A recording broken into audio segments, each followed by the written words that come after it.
Continúo, perdón, o espero un minutito. No sé qué ha pasado, no sé si ha sido mi señal, parece que es cuando muchos se cuelgan a mi señal, se desconecta, no sé qué será. ¿Se me escucha? Sí, ahora está claro, licenciada, se ve bien, se escucha.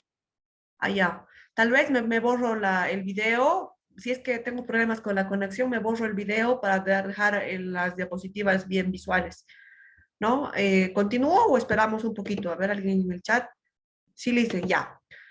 Entonces, déjenme un segundito que grabe, perdón. Bueno, entonces, habíamos dicho que tenemos que contribuir al avance científico de lo que se refiere al papel que desempeñan los procesos, los estados psíquicos y propiedades de la personalidad en la aparición y evolución de las enfermedades más frecuentes. Estaría interesante que como psicólogos hagamos investigación, por ejemplo, en las características psicológicas de los embarazos precoces, de los trastornos bipolares, de la psicosis, bueno, o sea, hay tanto para hacer en investigación en hospitales de las características psíquicas de enfermedades, de pacientes con fibromialgias, con trastornos, o sea, investigación hay para hacer por montón, y esto tendría que culminar en programas de intervención, en algunos casos de corte preventivo y en el mejor de los casos en la instrumentación de políticas públicas, en el mejor de los casos, suponiendo que tuviéramos incidencia en eso, pero de los hospitales es que tienen que salir políticas públicas para la gestión de salud mental, por ejemplo, o de los ministerios también, pero no sale. De los hospitales sería interesante que salga algo de esto. Por ejemplo, el San Juan de Dios o el Benito Meni o el no sé qué se llama en La Paz, el Instituto Psiquiátrico, si alguien, o en el Alto, si alguien me puede decir cómo se llama en el Alto el Instituto Psiquiátrico, el Hospital Psiquiátrico, le agradecería mucho. En Sucre, no me acuerdo qué se llama, en Oruro, no recuerdo qué se llaman, deberían gestionar y otorgar características psicológicas de pacientes con alcoholismo, por ejemplo, con consumo de sustancias, con trastornos, con esquizofrenia, con distintos tipos de psicosis, podría ser para que culmine en programas de mayor y mejor intervención, ¿no? Eso para pensar lo que tenemos que hacer como psicólogos en los servicios de un hospital como tal, ¿no? Por otro lado, tenemos que contribuir a elevar la satisfacción de la población con los servicios recibidos, participando en la evaluación y ajuste de estos a las aspiraciones y las expectativas de la población y a las posibilidades crecientes de la institución. O sea, debemos poder coadyuvar al paciente a adherirse a los diferentes tratamientos o a involucrarse y responsabilizarse en último caso de su enfermedad y de lo que implica Gregorio Pacheco. Gracias, Fernando. Famoso el Gregorio Pacheco, por supuesto que sí. No sé si alguien trabaja ahí o conoce de cerca el funcionamiento del Gregorio Pacheco en Sucre, por ejemplo. Debería, en Sucre, que es el primer psiquiátrico de Bolivia, debería gestionar algo de políticas públicas en salud mental. Tiene investigación, estoy segura que tiene algo de investigación sobre características en psicosis, en trastornos, en intervención grupal, en grupos etarios, en género. O sea, hay investigación, es lo que más se puede hacer. Lo que no tenemos son Dicen, hitos para investigación. Te escucho, Fernando. yo estaba como voluntario un par de años en el Gregorio Pacheco, ¿no? En mis años de estudiante. Y bueno, la verdad, lo que usted comenta está muy lejos, ¿no? No hay ahí muchas políticas sobre salud mental, sobre todo con esto de la pandemia, de la cuarentena, ¿no? Muchos de los pacientes internos debido al COVID se ha propagado rápido y muchos han fallecido ahí. Y bueno, la parte de psicología y de psiquiatría sí está como que bien anexada, ¿no? Si es necesario, los pacientes externos van y a consulta, si es necesario, la medicación, bueno, le hacen interconsulta con psiquiatría, ¿no? Si no, directamente con psicología. En esa parte sí yo podría decir que son muy buenas allá. Y se hace investigación, ¿tú conoces algún programa de investigación así que sea formal o más es de forma empírica de investigación? A lo que yo tengo entendido, el grupo de residentes de psiquiatría sí realiza, ¿no? Y después lanzan unos talleres, unos coloquios, ¿no? Sobre todo la parte de psiquiatría, sí, no tanto el área de psicología, porque son más psiquiatras allá que psicólogos y psicólogas. Sí, los ítems son diferentes. Debe haber 2 psicólogos en todo el Gregorio Pacheco, ¿no? Ahora creo que ya hay 3 ya, porque solo habían 2, ¿no? Y bueno, todas son mujeres por lo que tengo entendido. Mm. Sí, eh, y es increíble, en una institución psiquiátrica debería haber tanto psicólogos como psiquiatras, como tal. ¿No? Eso nos da pauta de lo que podemos hacer como psicólogos. Pero si no hacemos investigación, no se va a denotar nunca la necesidad de un psicólogo también, ¿no? Incluso los psiquiatras prescinden del psicólogo a veces, ¿no? Prefieren medicar que o que acompañar con intervención terapéutica por una cuestión de su formación como médicos y su rigidez como médicos. Y eso es un gran error y nosotros tenemos que posibilitar que se nos dé espacio como psicólogos en las instituciones hospitalarias. No se nos da paso, salvo algunos médicos con mayor expertise, nos dan lugar, pero los juniors nos desvalorizan de alguna forma en un buen grupo y otros con mayor formación, con mayor conocimiento de lo que hacemos como psicólogos, nos dan un lugar, ¿no? Pero es parte del trabajo, es así nuestra condición en Bolivia, con esas características trabajamos en hospitales, ¿no?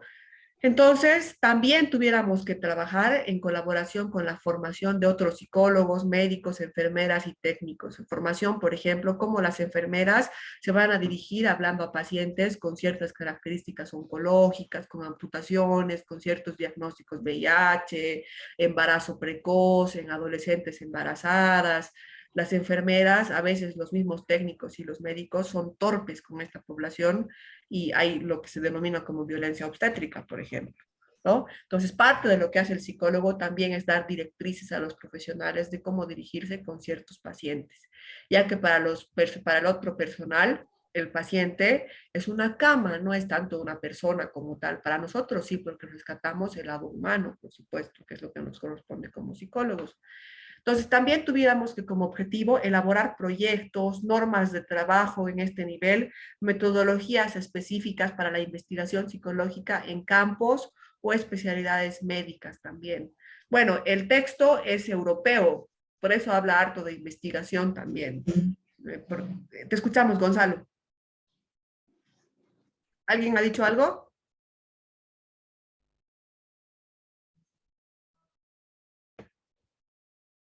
Bueno, el texto que les paso es español, por eso tiene hartas características, hartas intenciones de investigación, ¿no? Bueno, después, hasta aquí, ¿alguna pregunta o comentario de lo que se supone que se espera que haga un psicólogo en un ámbito hospitalario como tal? Estos están en el capítulo que les he pasado, está esto perfilado en esas páginas que les he pasado en la anterior clase, está ahí, son lo que he hecho ha sido extractar del texto, no es mi propuesta, es lo que plantea los textos que se debe hacer, ¿no? Entonces, ¿qué funciones tiene un psicólogo en hospital? Por un lado, la vieja y conocida función diagnóstica, que es una engorrosidad. A ver, voy a agrandar la diapositiva, perdón. La función diagnóstica, que es elevar un diagnóstico para poder otorgar un tratamiento. Cada institución o cada ciudad, me atrevo a decir, maneja sus criterios diagnósticos. Ustedes conocen el CIE-10, el DSM. Por supuesto, manejamos eso, pero hay un serio problema cuando se hace diagnósticos con el CIE-10 o con el DSM. Lo que interesa más que el diagnóstico, principalmente en la cuestión psicológica, realmente no es, el diagnóstico es solamente un inicio. No se hace mucho diagnosticando a alguien de tal o cual cosa, es apenas un inicio.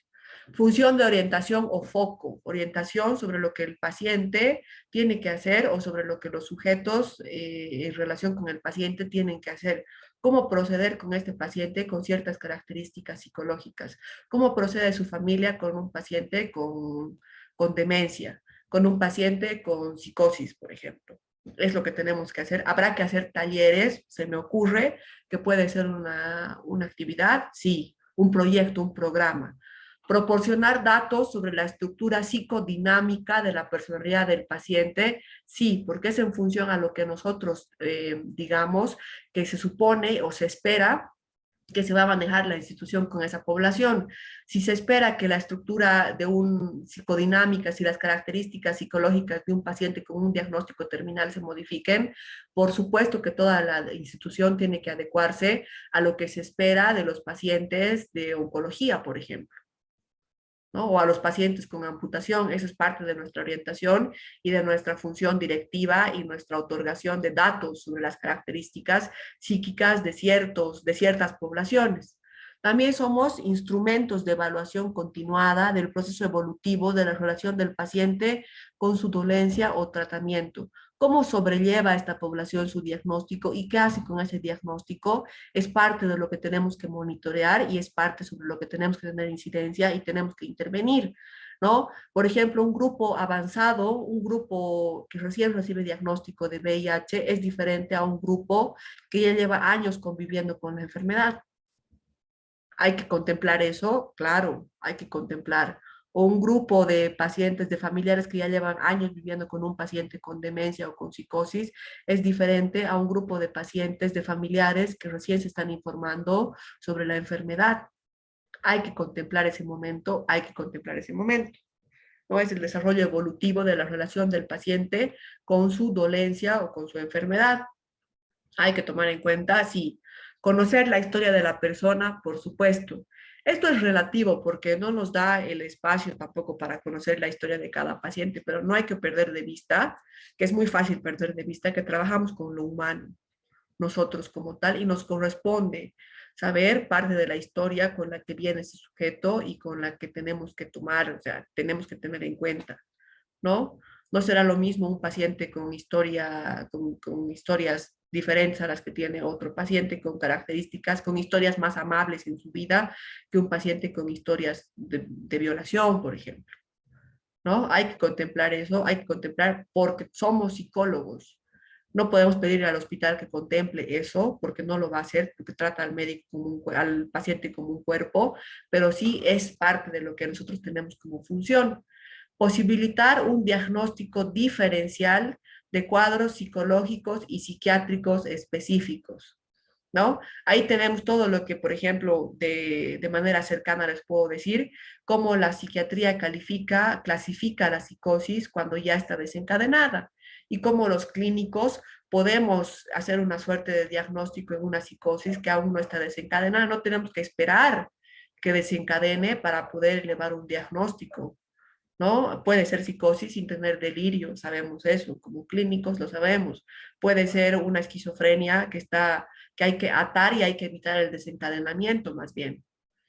En cambio, el psiquiatra le va a diagnosticar cuando ya se presenten los delirios, la paranoia, los delirios de persecución, erotomaníacos, le va a clasificar recién ahí, pero nosotros tenemos que brindar instrumentos de diferenciales de los cuadros patológicos en ciertas características psiquiátricas, por ejemplo, ¿no? Hasta aquí tienen, no sé cómo van sus experiencias con esto. ¿Algún comentario?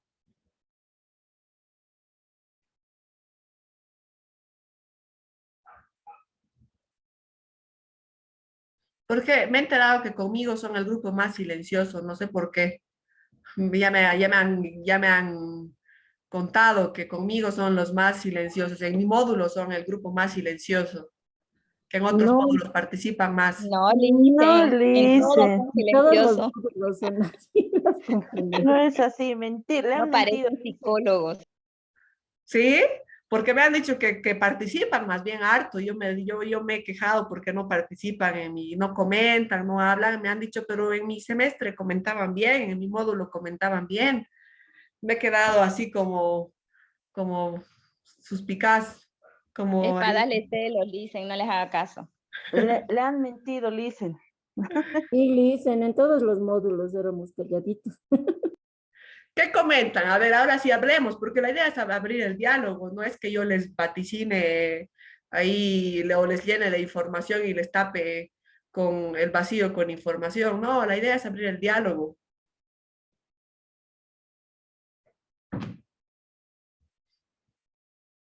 Bueno, otra función que tiene el psicólogo en el hospital es el establecimiento de las condiciones de la relación de la persona con su pronóstico, ¿no? Por supuesto que como psicólogos tenemos que tomar en cuenta las características de la enfermedad. De ninguna forma me atrevo yo a decir, por ejemplo, si estamos con cuadros terminales de cierto o cual diagnóstico, no vamos a nunca intervenir haciendo una suerte de proyecto de vida, por ejemplo, ¿no? O sea, a largo plazo. Si estamos con un paciente terminal, no vamos a intervenir con un proyecto de vida a largo plazo. ¿Qué maldad sería esa? No puede ser que nos pase como psicólogos eso, por ejemplo. O podemos intervenir con un proyecto de vida a corto plazo, de necesidades inmediatas, sí, pero a largo plazo, de planificaciones, de objetivos, de metas, no vamos a hacerle esa maldad al paciente de intervenir con esa, sin tomar en cuenta su pronóstico y los límites que tiene y sus posibilidades también reales, ¿no? Hay que hacer con lo que se tiene. Más bien, más que pensar en lo que no tenemos, hay que pensar en lo que sí tenemos. Si tenemos, por ejemplo, madres que son jóvenes, no vamos a darles, decir, o sea, no vamos a ir en contra de eso. Tenemos que hacer algo con su maternidad temprana. Tenemos que diseñar un programa que les ayude a sobrellevar su maternidad precoz. ¿Ya para qué hacer, evitando que continúe, que se perpetúe la maternidad precoz? Sí, pero no vamos a decir, bueno, ¿para qué tuviste un hijo? Esto lo dicen las enfermeras de cierta forma torpe, digamos, pero nosotros no podemos ponernos en ese lugar. Licen, Comentarios, Karen, te escucho. yo trabajo en hospital y es bien cierto lo que usted dice. Yo tengo colegas en otros hospitales donde yo les pregunto qué trabajan, ¿no? Porque hay seguros que solo le dan 6, 10 sesiones, no le dan más, ¿no? Gracias a Dios en el que yo trabajo, han hecho lo que se le ha sugerido. ¿Por qué? Porque soy la primera psicóloga en 38 años que existe en este hospital, que es un hospital pequeño en Montero, de la ciudad de Santa Cruz. Felicidades, qué Entonces, bueno. gracias. Entonces, no me han dado un límite, digamos, no me han dicho, vas a atender, porque yo le pregunté al director del hospital cuántas sesiones máximas, y él me dijo, no sé, véalo usted, y yo le hice el comentario, ¿no?, que había visto muchas veces en hospitales que solo dan 6, 8 sesiones, y eso a veces no alcanza para nada, ¿no?, porque las sesiones son más cortas que en consultorio, en el área clínica, digamos, ¿no?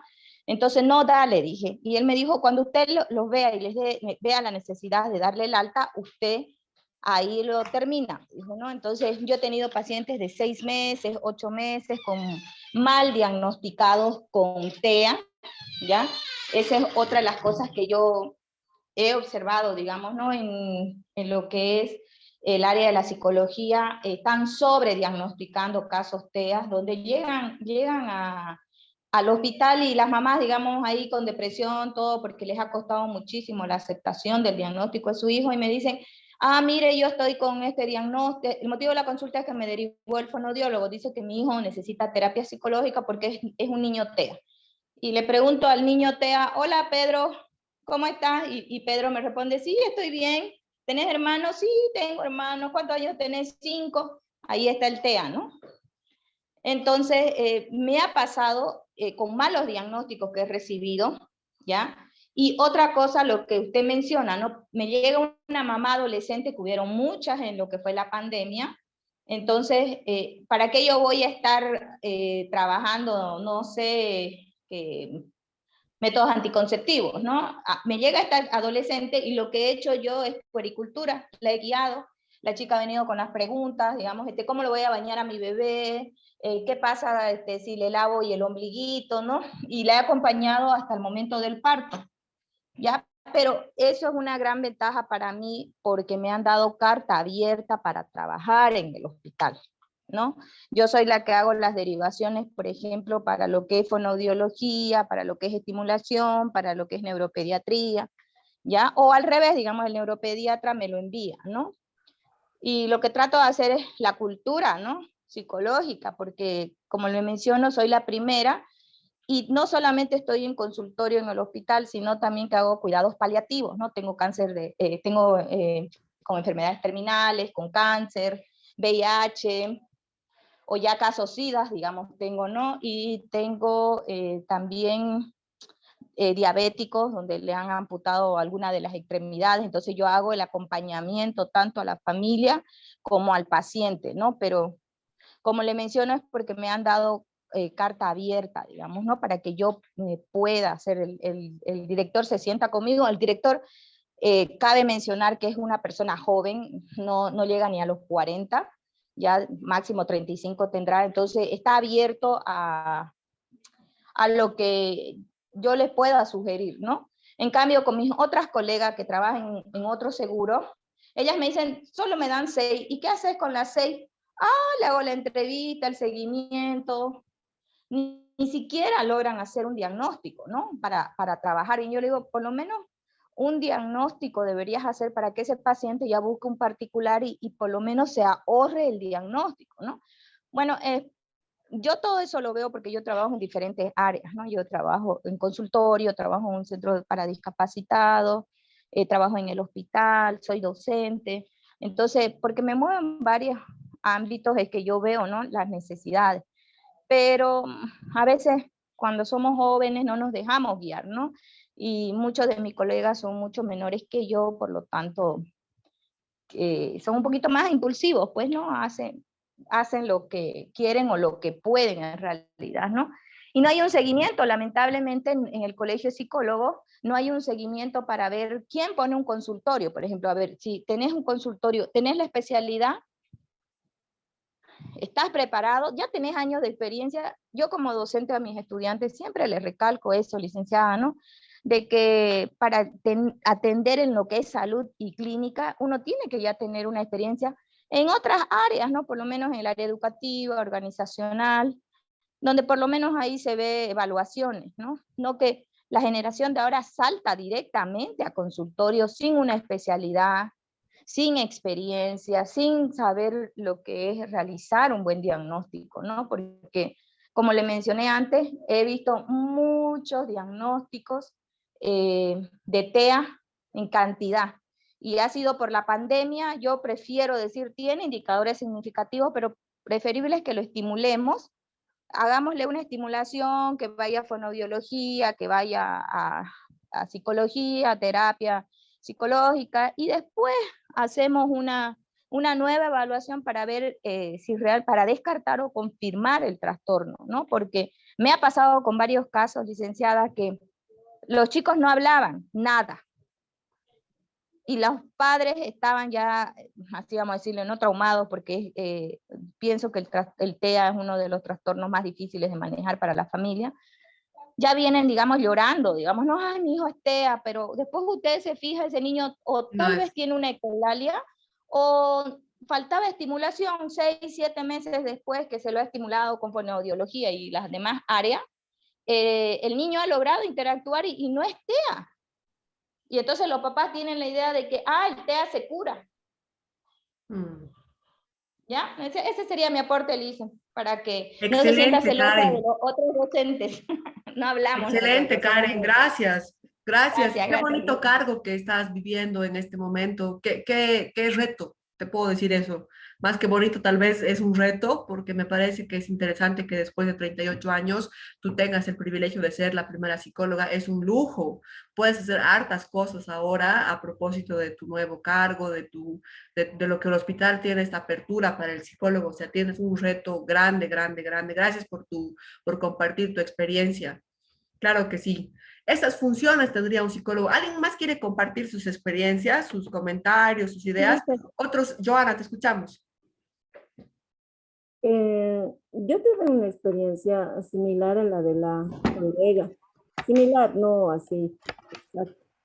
Cuando trabajaba en la DNA, igual no como psicóloga, recuerdo que me tocó hacer un seguimiento a un caso de una adolescente con TDAH, ¿ya? Yo ya tenía el diagnóstico, bueno, era un diagnóstico presuntivo. Digo presuntivo porque no me había reunido con la chica, todavía con la adolescente. Sin Dame un embargo, cachito. Karen, estás con tu micrófono abierto. ¿Lo puedes cerrar?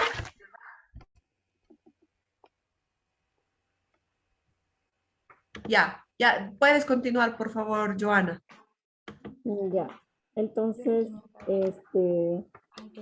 no, todavía no podía reunirme con la adolescente debido a que ella estaba ya internada en el Hospital del Niño, de acá de La Paz.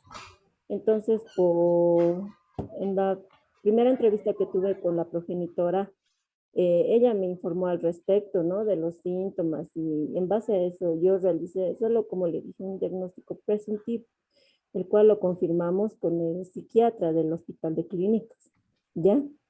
Pero lo más paradójico era que esta niña ya estaba asistiendo a un centro psicológico particular de renombre aquí en La Paz. No voy a dar el nombre, ¿ya? Sin embargo, en ese centro trabajaban aparentemente tanto como psicólogos, neurólogos y neuropsicólogos, ¿ya?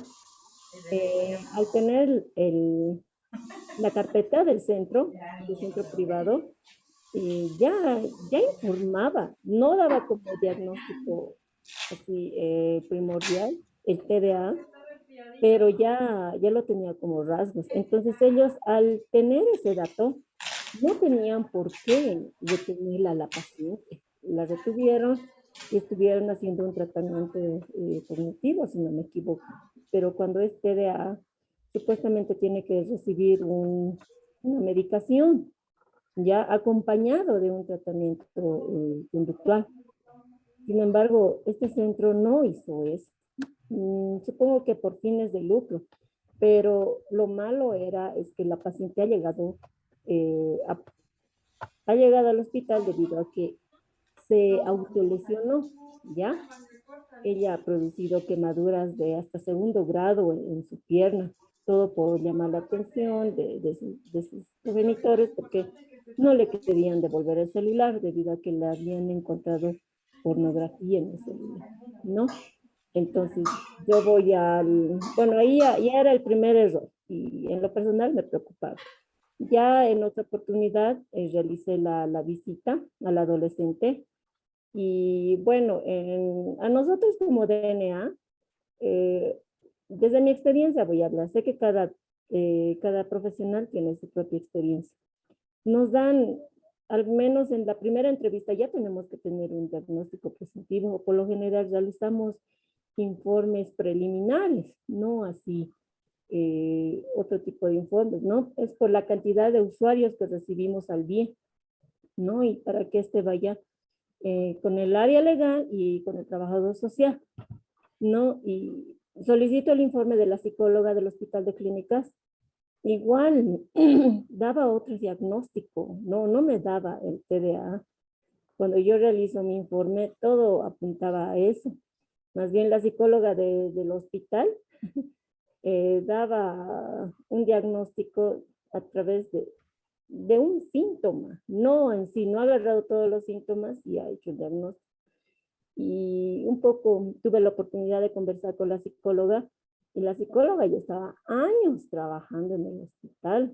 O sea, no era una psicóloga neófita, no era no sé, de 2, 3 años, no era súper antigua, pero me asombraba que había realizado un diagnóstico de esa magnitud. Estaba mal hecho. Y ni siquiera le realizaba un tratamiento o seguimiento correspondiente. Cuando me acerqué a nombre de la DNA, recién empezó a realizar el seguimiento, ¿no? Y yo podía ver que lastimosamente hay profesionales que tienen esa oportunidad de poder estar en los hospitales o, bueno, en estos espacios, pero lastimosamente no están realizando el trabajo de manera pertinente. Ese es mi aporte. Listo. Gracias, Joana. Muchas gracias. Lo que tú dices es un poco la necesidad de ser regulados también como psicólogos, ¿no? O sea, lo que tú observas es una mala pericia y corresponde la regulación de esto, ¿no? No tenemos quien nos regule, es terrible no tener quien nos regule, quien nos controle, quien nos haga auditorías de nuestro trabajo, tiene su costo y es que tampoco nos hacemos dar más lugar en la institución, o sea, estamos como en un círculo los psicólogos enganchados con esto de no ser regulados también. ¿no? Algo nos pasa como gremio, y esto les digo con toda honestidad, y también como parte de los gremios de psicólogos, algo nos pasa como gremios que queremos evitar que nos regulen también, ¿no? Hay que hacer una suerte de introspección, estoy de acuerdo con ustedes. Bueno, esas funciones tiene un psicólogo en el hospital. ¿Alguien más quiere compartir? ¿Alguien que tenga otra experiencia diferente a la de Karen, a la de Joana, que tienen su expertise también en hospitales? Antes de pasar a la próxima diapositiva. Licenciada, quiero mencionar, yo he tenido experiencias porque estuve acá un par de meses en el oncológico, en el Instituto Oncológico de Santa Cruz. Entonces, y justamente usted me ha asignado el tema que, bueno, me encantó porque tiene, justamente es intervención psicológica en cuidados paliativos. Entonces, donde también hice un diplomado en cuidados paliativos. Entonces, pero en el momento que sea mi intervención con el tema, me gustaría poder aportar un poquito en cuanto a mi experiencia ahí en el hospital oncológico. Perfecto, perfecto, claro que sí. En cuidados paliativos. ¿Y con qué modelo trabajabas? ¿Con qué modelo teórico? Bueno, nosotros pasamos el cuidados paliativos por lo general es pues de protección, o sea, un modelo, no hay un modelo por decir, bueno, no fue psicoanalítico, ¿no? Porque fue más Cognitivo viendo conductual. integrativo, es Mm. integrativo. ¿Por qué? Porque estamos con médicos, con enfermeras, nosotros psicólogos, nutricionistas, entonces un modelo integrativo. ¿Por qué? Porque se trabaja en equipo, o sea, el modelo paliativo es un trabajo en equipo, interdisciplinario. Entonces, de ahí es donde se aborda, digamos, ¿no? Para atender tanto a los pacientes como a su familia, ¿no? Ujú. Qué bonito, Leslie, te vamos a escuchar con todo gusto cuando te toque tu intervención y puedes ir en todo momento comentando también. Gracias. Ok, gracias, Licia. Bueno, hasta ahí para pensar las funciones de un psicólogo en hospital. Ahora, bien, nos toca lo que corresponde a la clase número 5, que sería la del 13 de agosto, que es ahora, la evaluación psicológica en el ámbito hospitalario. ¿Sí? Bien, se va a cortar en 5 minutos, cortamos y les vuelvo a mandar un link y volvemos a continuar con la evaluación psicológica. La verdad es que hay una especie de problemática, yo diría que en Bolivia, me atrevo mucho a hablar de Cochabamba, en relación con la evaluación psicológica y el manejo de instrumentos para evaluar, ¿no? En las universidades nos enseñan de forma básica los test proyectivos, psicométricos, los de rigor, que todos conocemos, pero la verdad es que la evaluación psicológica en ámbito hospitalario es muy amplia. Les voy a mostrar y todo lo que estoy hablando es del texto, ahora déjenme que les mencione. Perdón, un segundito, es del texto El psicólogo en el ámbito hospitalario, que está en las páginas 81, 85 del texto El psicólogo en el ámbito hospitalario de Remons y Arranz. Estoy tomando eso, voy a hablar de algunas tablitas que están ahí. Es exquisito porque brinda muchos instrumentos sobre la evaluación en el ámbito hospitalario, más allá de lo que es el TFH, el desiderativo, el HTP, la lluvia, que son los clásicos que nos enseñan en la U de forma básica. Hay mucho más allá para pensar la evaluación, por supuesto. Y lo que hace este texto es situarnos en el contexto de evaluación en el ámbito hospitalario, que es lo que vamos a ver ahora. Ahora voy entonces, eh, para Rives, que es un conductual como ustedes saben, el análisis psicológico que trata de entender el estado de salud de enfermedad ha de constituir una dimensión en la que se plasme la individualidad de una biología particular como entidad ubicada en un entorno en interacción permanente. Así, para este autor, la interrelación entre las condiciones ambientales propiciadoras del bienestar y la acción de agentes físicos, químicos y biológicos sobre el estado del organismo se da como y mediante la práctica social de los individuos. El diagnóstico psicológico es un diagnóstico clínico que se basa fundamentalmente en la entrevista. O sea, esta es la postura del texto y yo estoy muy de acuerdo y la retomo mucho en el texto porque yo creo que la entrevista lo es todo para los psicólogos, salvo que estemos haciendo investigación en levantar datos y hacer entrevistas en las que no tenemos contacto con el paciente como tal, ¿no? La entrevista es nuestra herramienta fundamental, pero hay que ver qué tipos de entrevista y qué características tendría que tener una entrevista de corte clínico para pensar la evaluación en el ámbito hospitalario como tal. Entonces, la clase de hoy tiene ese objetivo, reflexionar sobre la evaluación psicológica en ámbitos hospitalarios. La evaluación supone una dificultad bien grande para los psicólogos.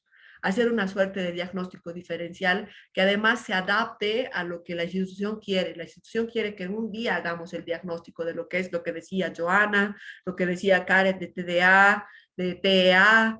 Quieren rápido que saquemos un diagnóstico sin saber la complejidad que supone eso. Y para responder a la institución, sacamos y elevamos diagnósticos también, y fácil poner trastorno TDA, TEA, trastorno del espectro autista, que es lo más, digamos, frecuente en la actualidad, ¿no? Y nos sometemos también los psicólogos por la necesidad que tenemos de responder a la institución rápidamente a esta urgencia de hacer diagnósticos, y aquí se hace mucho mal diagnóstico, ¿no? Ustedes lo conocen de memoria y pasa en los profesionales con mucha experiencia y se sortea también las dificultades con el diagnóstico, ¿no?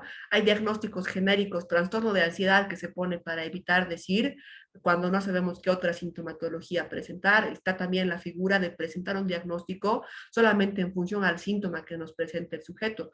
No podemos elevar un diagnóstico solo porque hemos visto un cuadro ansioso, por ejemplo. No podemos clasificar como un trastorno de ansiedad o porque no atiende, clasificarle como trastorno del espectro autista. Supone una gran complejidad, que es lo que quiero que veamos ahora precisamente.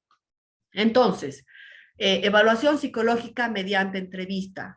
Lo que propone el libro es que la entrevista conductual es el principal instrumento en el campo de la evaluación psicológica. Ahora vamos a ver qué tiene la entrevista llamada conductual, ¿no? Vamos a ver ahora. Dadas las características especiales de la mayoría de pacientes hospitalarios que requieren evaluación psicológica y la gran variedad de trastornos, desde los cuadros de simulación a la adaptación de una patología crónica o terminal, es muy complejo diseñar un tipo de entrevista que sea de utilidad para todos ellos.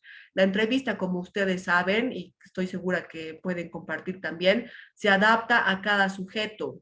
No hacemos una entrevista cerrada, ni siquiera semiestructurada, hacemos una entrevista abierta, por lo menos la mayor parte de los casos y la mayor parte de la clínica hacemos entrevistas abiertas como tal, que sí tiene una estructuración en ocasiones cerrada, porque tenemos que responder a ciertas características que nos pide la institución, pero en términos generales es una entrevista abierta. Se supone que sigue dos pasos: la entrevista conductual, la entrevista de evaluación psicológica.